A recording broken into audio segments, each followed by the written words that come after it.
Alam nashrah laka sadrak wa wada'na anka wizrak. Kalau kita lapang dada, ringan beban kita teh. Kenapa kadang-kadang punggung kita nih di sini tuh pundak kita rasanya kayak keras gitu kan ya. Kebanyakan pikiran. Pas kita dipijat, kenapa nih keras banget? Stres. Kenapa kok bisa stres? Dadanya sempit. Orang yang dadanya sempit, satu kesalahan orang aja udah bikin dia nyesek. Tapi kalau dadanya lapang, kesalahan-kesalahan orang itu gak bikin dia nyesek karena masih lapang. Kayak sebuah ruangan sempit, ditaruh satu barang udah sesek. Tapi kalau ruangannya luas, ditaruh banyak barang juga masih lapang, gor gitu. Naruh lemari beberapa masih lapang. Tapi kalau kamar mandi, taruh lemari satu udah gak bisa ngapa-ngapain kan ya. Jadilah syarhus sadar, berlapang dada dengan kesalahan orang lain kepada kita. Sehingga kita gak gampang nyesek, kita gak gampang stres, kita gak gampang nyimpen, gak gampang sakit punggung kita. Kayak gitu Allah bilang, alam nashrah laka sadrak. Kalau udah lapang dada, wa wada'na anka wizrak, kami turunkan beban-beban kamu. Alladzi anqadha dhahrak, yang memberatkan punggungmu. Caranya gimana? Fa inna ma'al usri yusra. Inna ma'al usri yusra, fa idza faraghta fansab, wa ila rabbika farghab. Itu kan ajaran supaya syarhus sadar. Pasti ada kebaikan di sini, pasti ada kebaikan di sini. Minta aja sama Allah, minta tolong kepada Allah, maafkanlah dia. Supaya kita enggak angqadallah, enggak memberatkan punggung, enggak jadi berat sendiri gitu. Jadi stres sendiri, jadi kayak terbeban sendiri. Ini kalau orang kepada kita, kayak misalnya cara lapang dada itu kayak husnuzon salah satu yang paling penting. Oh, pasti bukan saya maksudnya. Kadang-kadang kan kita suka baper sendiri ya. Ada yang ngomong apa chat di grup, kita ngerasa kayak di spam gitu. Wah, ini gua banget nih yang diomongin. Padahal enggak. Bukankah kita sering dengerin khutbah atau ceramah seseorang ustadz itu, kayak ustadz itu kenal kita banget? Kok ustadz itu jadi tahu masalah saya sih? Enggak, dia enggak tahu masalah kita. Allah yang menuntun lisannya karena pengen menasihati kita lewat dia. Tapi dia enggak tahu, jadi jangan kegeeran, jangan baper sendiri. Wah, ustaz ini pasti ngomongin saya nih. Enggak, ustaznya juga enggak tahu masalah kita.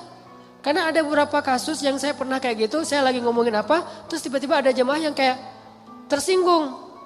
Wah, ustaz ngomongin saya nih di depan umum. Siapa juga orang saya enggak kenal orangnya. Kenapa kok persis? Saya juga sering kayak gitu kan, udah 2 tahun ini kan saya gak khutbah Jumat nih. Kenapa gak khutbah Jumat? Salah satu alasannya saya pengen Jumat itu privasi waktu buat anak laki-laki saya. Karena dia sekarang udah 3 tahun, saya kasih jatah pokoknya Jumatan harus di Cihanjuang bareng Yahya. Karena saya pengen dampingin dia ke masjid hari Jumat. Alasan kedua, ada penyakit ustadz yang dulu pernah saya alamin. Apa penyakit ustadz? Keseringan ngomongin menasihati orang, jarang dinasihati. Nah, saya pengen Jumat itu waktu saya mendengar nasihat buat diri saya sendiri. Awal-awal itu benar kerasa. Pas pertama dengar khutbah orang, apaan sih ini kayak gini ngomongnya? Ada tuh, ego-ego ustadz kayak gitu tuh muncul tuh. Itu kan yang lagi diobatin tuh. Wah, enggak gini, saya tahu dalilnya lebih dari ini mulai. Muncul gitu-gitu tuh. Awal-awal kayak gitu, tapi astagfirullahaladzim, sombong banget sih gue. Udah, terus kalau ada yang ngomongnya kadang-kadang kayak nggak mungkin belum terbiasa ngomong depan umum, agak-agak nervous mungkin atau agak-agak kaku gitu. Muncul rasa sombong, tapi lama-lama di recovery, diperbaiki apa? Kalau saya menghargai dia walaupun nggak bagus, nanti orang akan menghargai saya ketika saya nggak bagus performnya. Jadi pas saya duduk gitu, dia ngomongnya kayak ngebosenin banget, boring banget tuh ceramahnya, tapi saya tetap gitu. Padahal boring banget ceramahnya, tapi saya kayak menghargai. Apa yang saya maksud di situ? Saya pengen juga orang kayak gitu ke saya kalau saya ceramah. Mungkin teman-teman ada yang kayak gitu sekarang. Apaan sih Ustaz, tapi masih aja gini. Padahal boring banget ceramahnya. Kenapa? Mungkin karena saya juga menghargai ceramah orang yang mungkin belum terlalu terbiasa ceramah. Ini yang saya pelajari ketika nggak khutbah lagi. Ditambah lagi sering banget saya kayak ngerasa si khotib ini kayak ngerti banget apa yang saya sedang alamin. Kayak lagi baper sama teman, lagi baper sama istri, langsung ceramahnya tentang suami kepada istri. Loh, kok tahu banget sih masalah saya? Kan sering kayak gitu kan? Itu bukan karena dia tahu loh, Allah yang maha tahu. Allah lagi menuntun kaki kita melangkah ke masjid yang khutbahnya tema itu. Dan Allah menuntun lisan ustadz untuk ceramah pas waktu kita datang tentang tema itu. Allah yang lagi nasihatin kita lewat lisan seorang ustadz. Jadi jangan baper. Gitu juga ke temen. Bukan dia tahu masalah kita, pengen nyindir kita, pengen nyepet kita. Enggak sama sekali. Jadi legowo. Syarhus sadar. Salah satu caranya husnuzon. Ini bukan yang cewek-cewek juga. Kalau lagi ngobrol sama teman-temannya, tiba-tiba ada yang kecelutukan ngomong apa. Jangan langsung diem. Wah, ngomongin saya nih. Pasti saya maksudnya. Belum tentu. Husnuzon aja. Mungkin dia emang gak tahu masalah kita. Teman-teman yang lain tahu kecuali dia yang ngomong nih. Berarti jangan-jangan kita udah baper habis-habisan. Udah habis air mata kita nangis sepanjang malam. Ternyata gak ada masalah. Kan konyol banget kan ya. Kita udah curhat kemana-mana, udah marah ke siapa-siapa, terus udah nangis sepanjang malam, udah bengkak matanya. Besok pas tabayun, maaf ya saya nggak tahu kalau ada masalah itu. Oh jadi kamu nggak tahu, rugi dong air mata saya udah 1 ember. Ini sering terjadi. Kenapa? Karena kita nggak syarhus sadar, nggak husnuzon dulu sama orang lain. Kalau misalnya menurut kita dia tahu banget masalah saya masih diomongin, oh mungkin dia silap, mungkin dia lupa, mungkin dia terlanjur ucap. Atau enggak dia pasti ngonsep tuh soalnya captionnya tuh panjang banget pasti dia nulis. Kalau gitu mudah-mudahan dia udah sadar sekarang. Belum sempat aja minta maaf ke kita, yang jelas dia udah sadar, udah minta ampun ke Allah. Husnuzon. Bukankah Allah mengatakan ijtanibu katsiran minaz-zon? Satu-satunya yang layak kita suuzonin itu cuma setan. Bukan orang. Minimal kita bilang bukan dia gak maksud kayak gitu. Setan yang nuntun lisan dia. Setan yang bikin dia mengatakan itu. Dan dia udah sadar sekarang. Setan aja yang disalah-salahin, gak apa-apa. Apa salah saya kata setan? Ya emang salah. Apa salah saya? Ya kamu jadi setan gitu. Kan suuzon yang diperbolehkan buat setan doang kan. Kayak Nabi Yusha ketika lupa masalah ikan dengan Nabi Musa pas nyari Khidir. Apa kata Nabi Yusha? Wa ma ansanihu illa syaitanu an adzkurah. Maaf ya Nabi Musa, tidak ada yang buat saya lupa kecuali syaitan. Jadi yang dikambing hitamkan oleh Nabi Yusha adalah setan. Lagian kalau kita ada masalah pasti kita ngomongnya apa? Auzubillahi minasyaitonirrajim. Setan bilang, enggak, saya enggak godain kamu aja sendiri kegeeran. Kan bisa aja gitu kan ya, tapi tetap itu udah fitrah. Nah, dia setan. Tapi kalau jin enggak. Kita nggak boleh suuzon sama jin. Ada penampakan apa, nih kayaknya mau ganggu saya sholat tahajud nih. Enggak, dia cuma lewat doang gitu. Tapi kalau setan benar, nggak khusyuk pasti setan. Nggak bisa move on, pasti setan. Wujudnya manusia. Kan setan itu minal jinnati wan nas ya, dari jin dan manusia tuh. Enggak. Bercanda, astagfirullahaladzim. Nanti saya di-report, di-ban lagi akun saya. Sama mantan-mantan. Banyak gening. Oke. Dari orang ke kita, syarhus sadar. Cara syarhus sadar, lapang dada gimana? Husnuzon. Dan ini gak bisa sekaligus, teman-teman saya juga masih belajar husnuzon. Oh mungkin. Iltamis li akhika alfa uzrin. Cari 1000 alasan buat saudara kamu. Kalau gak bisa gitu minimal cuek. Arti cuek gak usah dipikirin. Gak usah dibahas. Kadang-kadang ngebahas satu masalah sebetulnya cara lain buat setan untuk bikin kita gak pernah bisa selesai dengan masalah itu. Terus aja dibikin berlarut-larut. Kayak ada teman kita habis ada masalah sama temannya yang lain. Gak usah dibahas sama kita. Kemarin gimana masalahnya udah beres? Jangan ditanya, udah aja lupain. Begitu kita tanya dia akan bilang lagi. Ya tuh enggak apa kemarin dia masih ngomongin saya. Oh gitu, terus kita pancing-pancing lagi tuh. Harapannya apa? Niat kita pengen empati. Padahal itu bukan empati itu. Pengennya kita berpihak sama dia. Itu enggak berpihak. Tahu enggak apa arti namimah atau mengadu domba? Kata Nabi, la yadkhulul jannah an-nammam. Enggak akan masuk surga orang yang suka mengadu domba. Enggak akan masuk surga. Nah, adu domba itu ada 2, teman-teman. Ada adu domba orang yang memang jahat, ada adu dombanya orang soleh. Orang soleh juga bisa mengadu domba. Gimana caranya? Kalau orang yang gak soleh mengadu domba, dia sengaja membuat fitnah di antara dua orang sehingga mereka jadi baperan, jadi putus silaturahim. Ini nggak soleh. Insya Allah kita nggak akan kayak gitu. Saya yakin nggak ada niat kita ngadu domba orang. Tapi kita mungkin banget terjebak di adu domba yang kedua. Adu dombanya orang soleh nih. Gimana ngadu dombanya? Nih saya kasih contoh. Si A ngomongin si B di depan kita. Tapi nggak sampai kan ke si B. Kita yang dengar, si B nggak dengar. Misalnya kayak dia lagi ngejapri kita, yo dia gini.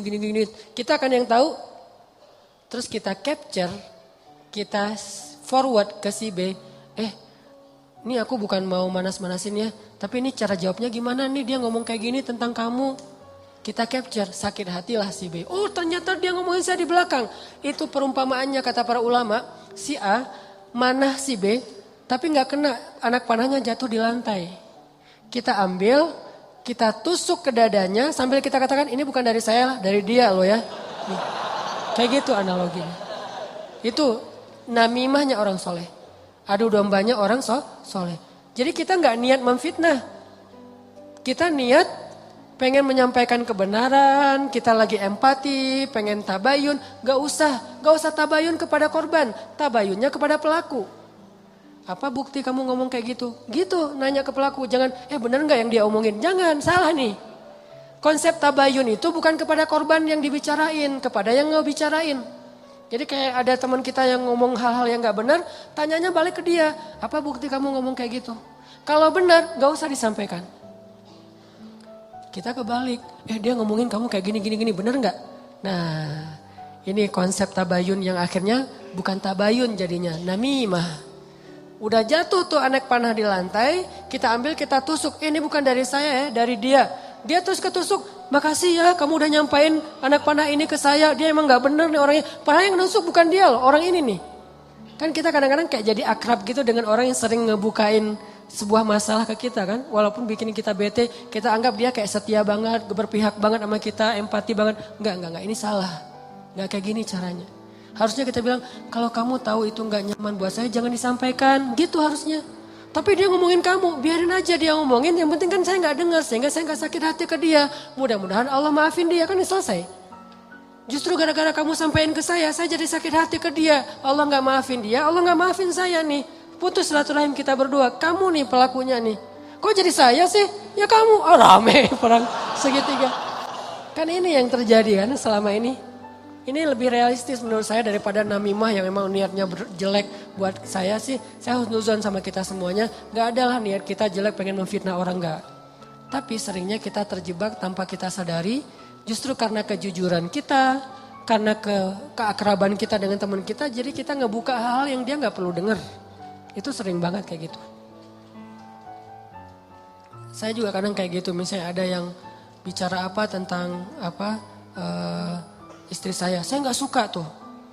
Dia bicarain istri saya gini misalnya depan temennya ngasih tahu ke saya. Terus saya kan jadi sakit hati sama orang itu ya. Saya juga ngasih tahu ke istri saya lebih sakit hati lagi sama dia. Ini salah, dia salah, saya salah.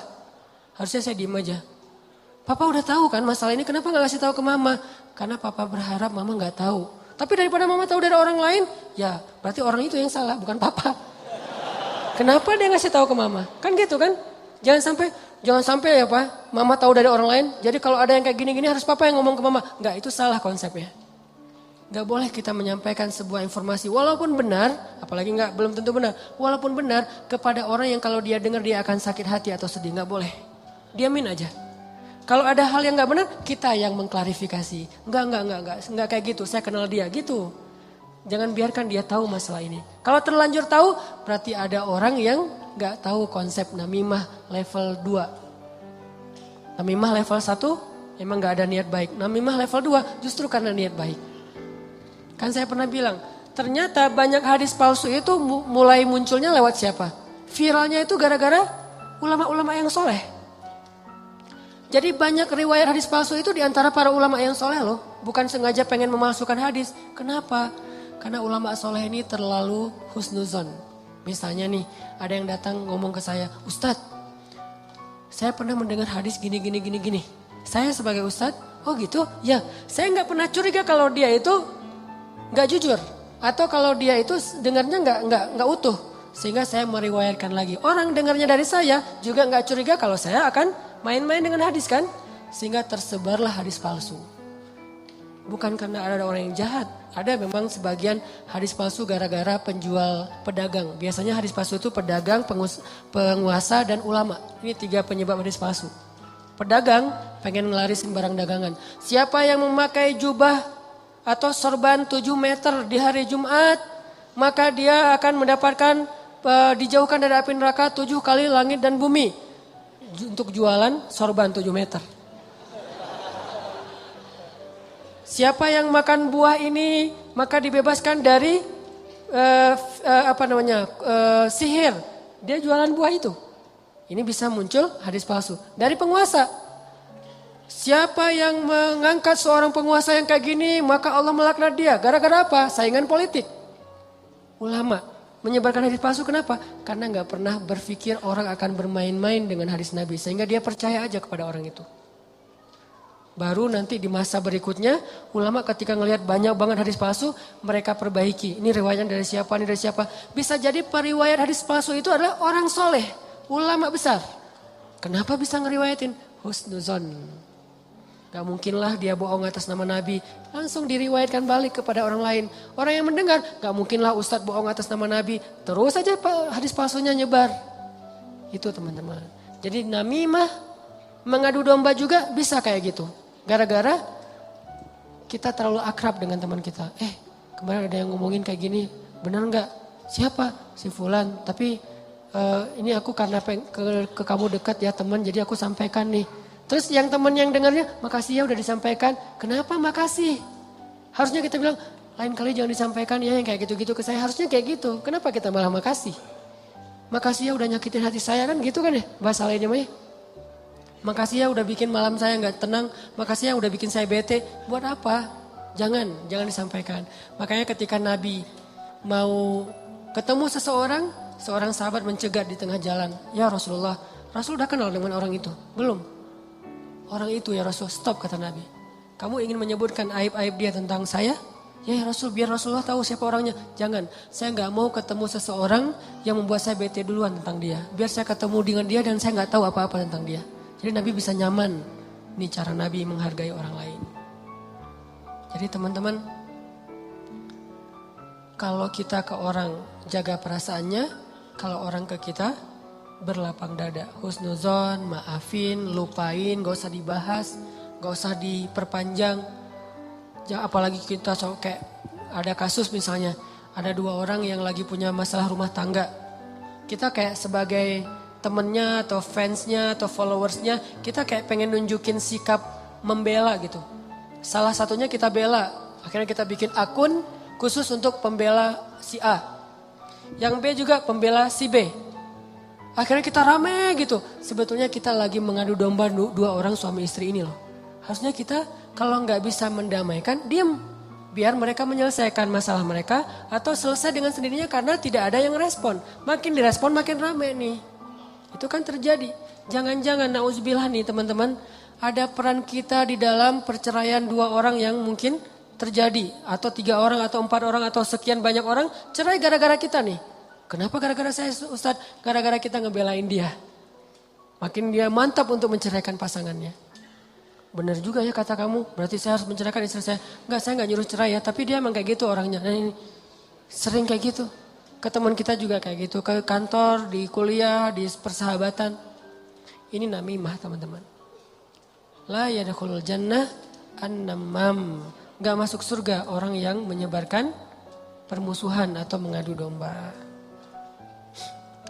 Terakhir, mudah-mudahan kita benar-benar bisa menjalankan 2 konsep ini. Satu surat At-Taubah, Ra'fah. Satu lagi surat Al-Insyirah, Syarhus Sadar dalam bergaul kita. Sehingga insya Allah kita gak punya banyak masalah di antara teman-teman kita. Udahlah, jangan sampai kita larut terus membahas masalah pribadi. Ada banyak masalah umat yang harus kita bahas. Kalau kita benar-benar seorang muslim yang empati kepada umat, mending kita habisin energi kita buat ngomongin Dayakolot, ngomongin banjir di Bandung Selatan, ngomongin orang-orang yang pengangguran, ngomongin teman-teman kita yang kena narkoba di luar negeri, ngomongin Rohingya, Suriah, Palestina, apa yang bisa kita bantu buat mereka. Mending energinya dipakai buat itu daripada habis terus energi untuk masalah kita pribadi. Kayaknya egois banget sih. Di sana banyak yang butuh pertolongan kita malah sibuk dengan urusan pribadi. Itu buat saya itu nggak keren. Kita terlalu egois membahas masalah pribadi. Boleh, tapi porsinya jangan kegedean. 30% aja, 70%-nya untuk umat. Saya juga punya masalah keluarga, semua orang punya masalah keluarga, tapi saya nggak mau berlarut-larut. 30% aja, sisanya kalau saya ketemu sama teman, pasti yang dibahas masalah kemaslahatan umat. Mudah-mudahan ini bermanfaat, mohon maaf kalau ada salah kata.